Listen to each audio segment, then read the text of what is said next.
Kayo po, madam. But, Negosyante po kayo, madam sponsor. But it Would you do doesn't that? solve the legal problem of I'm not Masungi. talking about madam sponsor. I'm not talking about the legal problem. But in the end, you have to be legally correct. I know. You are a businessman. Everything should be legally correct. Well, some shrewd businessman may be. Yung mga tusong businessman may be. Hindi. Would you like us to bring Masungi here? Or even make a phone call? Tawagin niyo Masungi. Would somebody call Masungi? Right here, right now. Mag-alamanan kung sinungaling, DNR o Masungi. Kung gusto mo, magpaano pa tayo, lie detector test, Where? polygraph test, para malaman kung sino sinungaling. Pwede bang paki-identify po, Madam Sponsor, kung sino po yung dalawa sa picture na binilugan? This was an event in Rizal.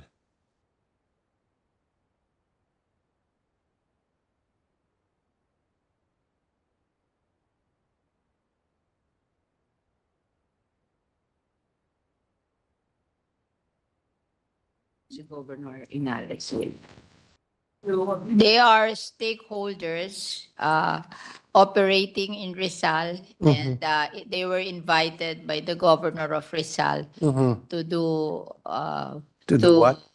discuss a joint project with all the stakeholders. Joint of projects. Rizal. Yes. Can the good sponsor tell us exactly who these two people are, their names, and then what who they represent, They are. and what are the kind of business that they do, that they own? They cannot recognize the other one, but the one is a quarry operator. Quarry operator. Thank you. And the other one is? They do not know him. Okay, well, I'll identify the second one, Estelle Marie Rebancos, an officer of Montalban Aggregates Producers Association. So quarry operator also. Exactly.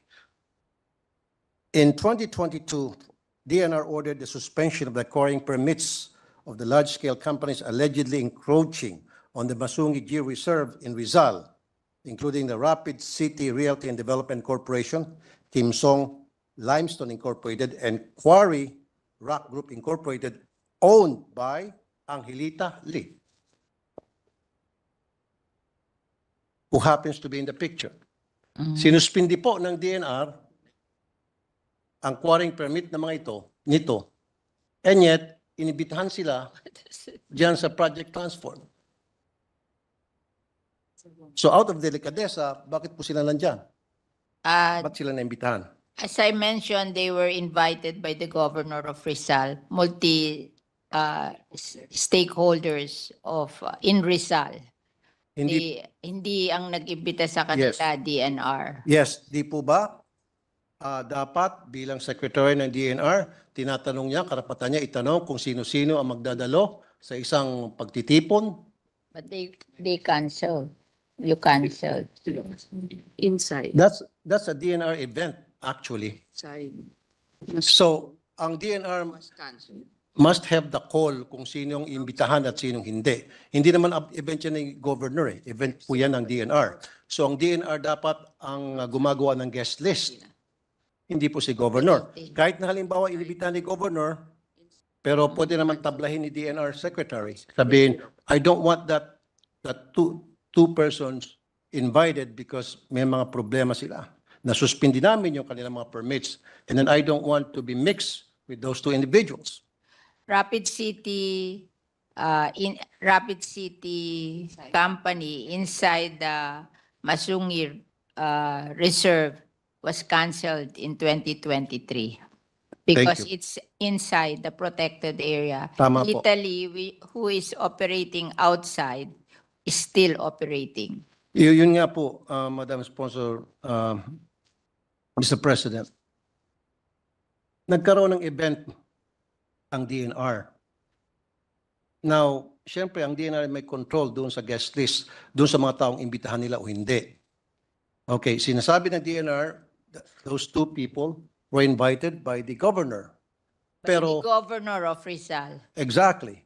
Pero sila pa rin may control kung sino ang papupuntahin nila o hindi, regardless Kasi- kung invited ni governor, because that's an event of Ah. the DNR, that's not an event. My dear Senator, when the governor is inviting people, the DNR cannot stop the governor.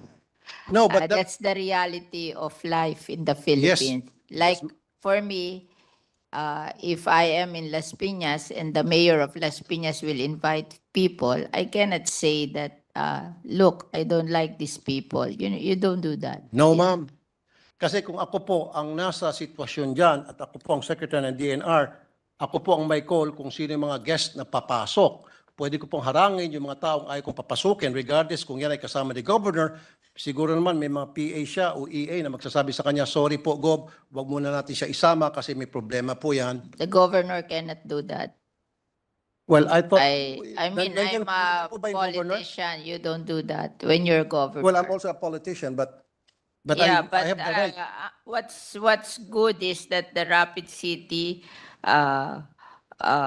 was canceled because it's inside a protected area. I know. Italy was not canceled because it's operating outside the protected area. Madam Sponsor, Mr. President, ulitin ko. At sasabihin ko dahilan kung bakit ko pinakita yung picture na yan. Mhm. Nagkaroon ng event ang DNR. Project Transform. Now, before I proceed, nandyan ho ba si Gob? Si Governor Henares? Nandyan po siya? Okay. Exactly. So, bit-bit ni Governor. Pero, if I were the secretary, meron naman sigurong karapatan magsabi, Gob, pwede ba? Wag mo muna natin isama yung dalawa. Magkakaroon tayo ng picture taking at baka magkakaroon ng kulay out of delicadeza kasi may problema yan. Ayaw ko makahalo-bilo mga yan dito. Siguro naman si Governor magsasabi, of course, kasi event nyo ito, gagalangin ko yung request mo. I don't think the governor would say, no, hindi pwede, bisita ko to eh. I don't think the governor would say that. Don't think the governor will say that, but Exactly. in his mind, he cannot say, like, if you're a constituent in the province, you cannot say it directly to your constituent. Oo. So that Kahit means, na gusto niyan sabihin, hindi niya, yes, so that means the governor has a say on environmental regulations. not But this is- necessarily. Therefore, may karapatan ng DNR na tumanggi kung sino yung mga bisitang ayaw na papasukin niya sa event nila. Because that was a DNR event.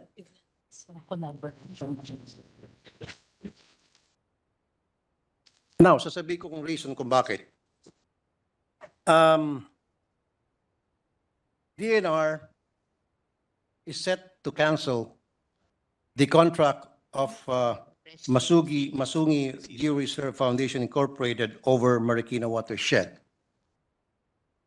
They might have the right to do so legally, but morally, no. Some people will say that. They have the legal right to do it, but it is not in accordance to good practice. Sisibakin nyo yung Masungi and then papasok ng Project Transform na kasama dyan ay itong dalawang mga grupo na sinuspindi ang permit ng DNR. At hindi man lang inibitahan yung mga taga-Masungi sa gathering na yan. No, Italy is operating outside Masungi. Kaya nga po, The other one lang is operating inside Masungi, and their permit was canceled. Yes, Madam Sponsor, Mr. President. Meron ho bang invited dyan ang taga-Masungi?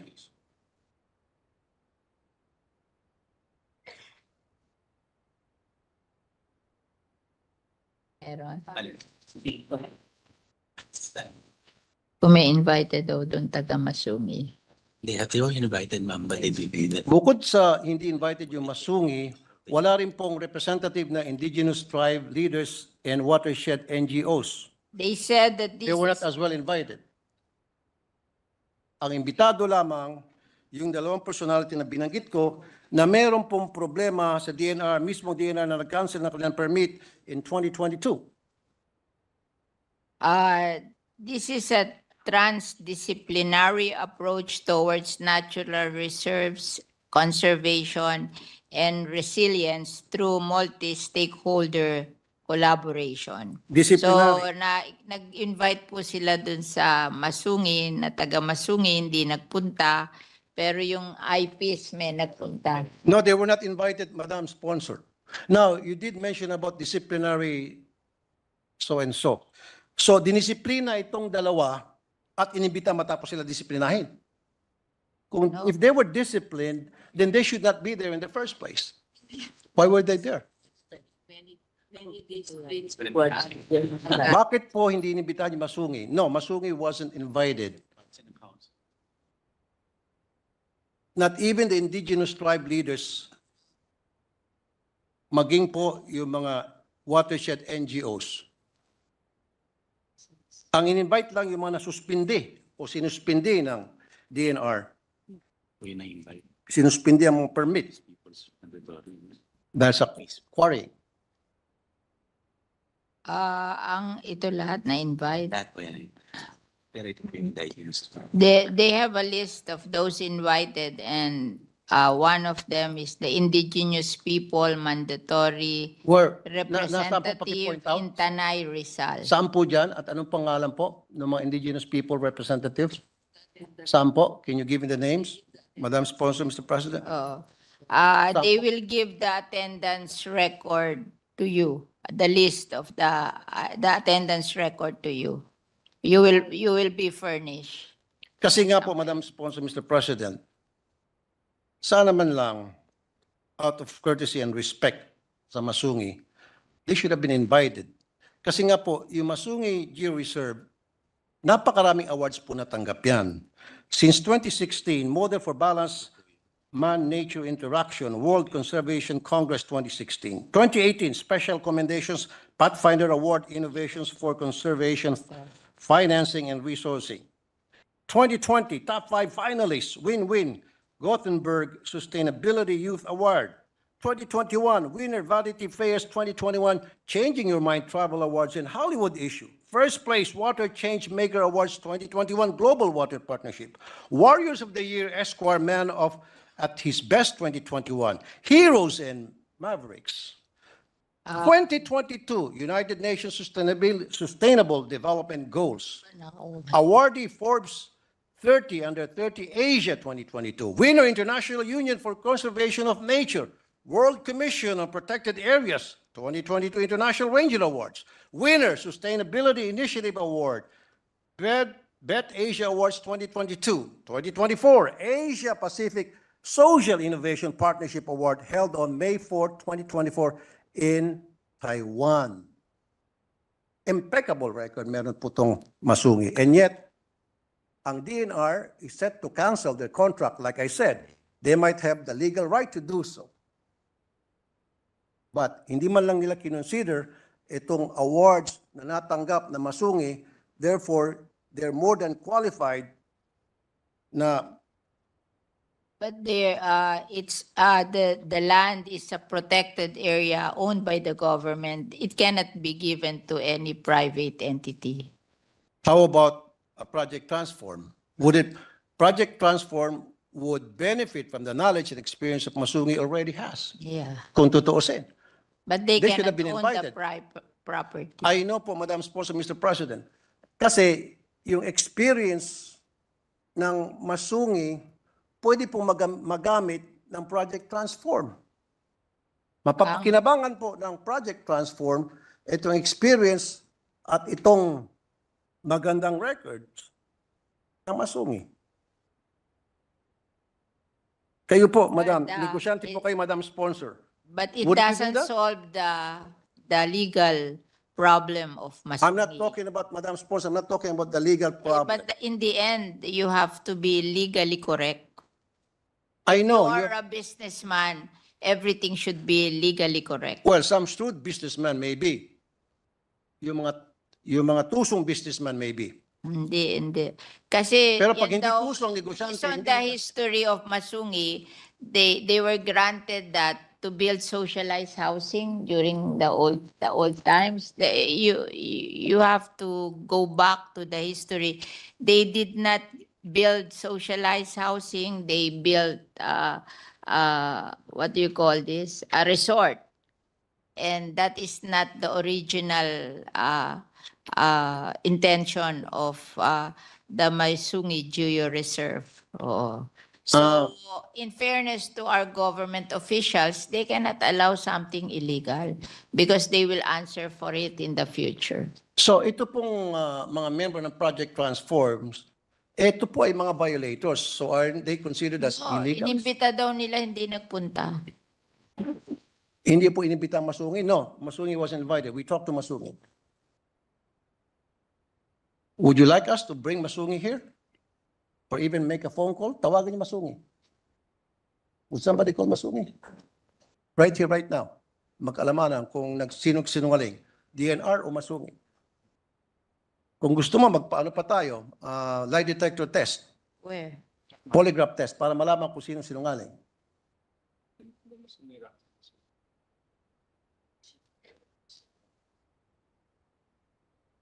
Of the Masungi Rock. Meron ba kayong pinadalang sulat? The Masungi Rock Management Council was invited and Masungi Geo Reserve is part of it. Well, show us proof like letter of invitation. Kasi siyempre, pag in-invite sila, hindi naman verbal lang yan. Yan po'y pinapadala sila ng sulat. Nasaan po yung sulat na they were officially invited, not just verbally. Can you show us? Yeah. Where is it? Invitation natin sa council will can provide it in hand. We will provide you the invitation to the council of which Masungi Geo Reserve is a member. No, what I'm saying is a letter of invitation which Yes, would they're looking for indicate it. that they were officially invited. Without that letter, parang hearsay lang, na-invite kahit na hindi. At siyempre, sabihin ng Masungi, we weren't invited. At sasabihin po ng DNR, yes, you were invited. So, paano natin malaman kung sino nagsabing totoo o hindi? Dapat may invitation letter and then we receive. Mr. Tulfo, Senator Tulfo, they have a copy of the invitation. we see They will that? Forward it to you. Okay? Oh. That's good enough. Hindi lang nila dala ngayon, but they will forward it to you. Now, moving on.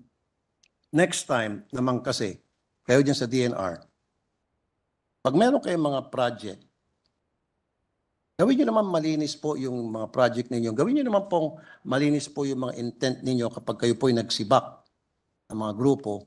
Ayusin nyo naman po. Huwag naman yung parang lokohan para sa akin. I'm sorry for the word. Kasi para sa akin, Masungi should have been invited. Tingnan na natin itong award, mga award na natanggap nila. Isn't this enough? Aren't these enough? These awards? International awards ito. Hindi yung award lang na hausyaw na dito lang gawa-gawa ng kung sino-sinong grupo. These are international awards, well known.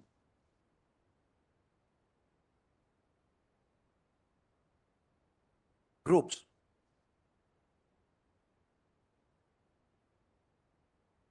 They should be included, but in the end, you cannot give a land owned by the government to a private. I'm no longer, Mr. President, Madam Sponsor, I'm no longer questioning that. Yeah. Pass na tayo dyan. Ang sa akin lang, yeah, sabi ko nga, they might... They will give you the invitation. It's just that it's not with them now, but they will send you. And then on top of that, babalik ulit tayo na sana hindi nila in-invite yung dalawang sinuspend nila yung permit. Now, sabi nyo kanina, you did mention na yun ay isang gathering ng disciplinary something. Can you repeat again? It's a gathering of disciplinary... Multi-stakeholder collaboration to rehabilitate the area together with LGU. The stakeholders plan and identified projects to be implemented. Na-mention niyo po kanina, Madam Sponsor, Mr. President, yung word disciplinary. Transform. Can you mention that again? Ito, transdisciplinary approach towards natural resources conservation and resilience through multi-stakeholder Exactly. collaboration. Exactly.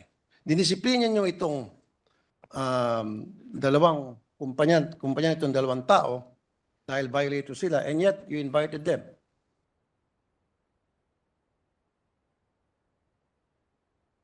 Baka mahilig mag-attend. I'm sorry, Madam Speaker. Meron kasing mahilig mag-attend. Merong ibang hindi mahilig mag-attend. Ayun, sino po yung mahilig mag-attend? Siguro itong dalawang to mahilig mag-attend. Exactly. Thank you. I rest my case.